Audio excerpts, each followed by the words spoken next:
Hi, it's me again with Corel Draw Tips and Tricks, and I just did a video on this chair today, and I decided I'm going to cut one out tomorrow for myself.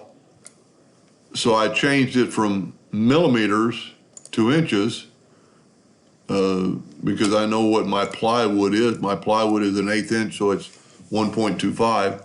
So I thought of a quicker way maybe to make, when you only have to change the thickness of the wood, which is this part right here, which is the tongue that goes through the joint.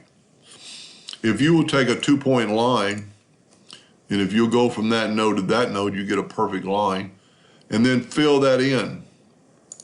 And then let's nudge it over. And then let's left click, right click, and you can see that it needs wood that is 1.58. So my wood is 1.25. So with this locked or unlocked, I just type in 1.25 and it becomes that wood. Now I'm going to cursor it back and you can see the difference in between the two pieces. But if you'll grab that corner and put it right there and then Control D and make a duplicate of it and move it down and then grab that corner and put it right there. And then I'm going to hit the plus sign because the Control D is going to move it down further. Then I'm going to mirror that image. Don't want to do that.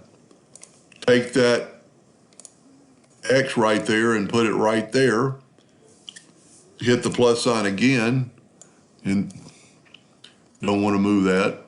We want that part right there. I'm going to grab that X and I'm going to put it right there. And then all I have to do is take the virtual segment delete key and delete these lines, because all I want is the narrower part of the two. And then I can use my Smart Fill tool to fill that in. And you can see the difference between the two. And then just delete this, left click, right click, make sure it's a hairline. And now I have a new part that is 1.25 inches. And we can just test that with the indexing line.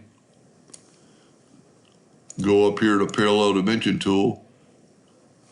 Evidently, I do not have Snap to guidelines on.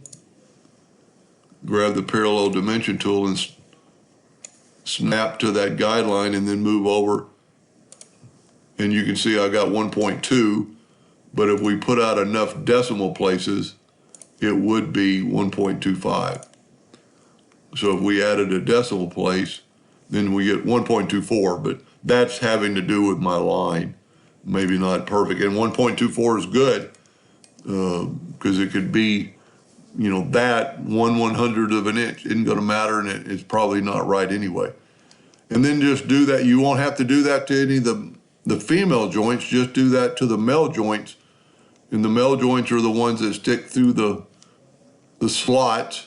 And since we didn't resize this thing, we're just sizing it for our wood. And so we don't have to do these joints. We just have to do that same thing to that one.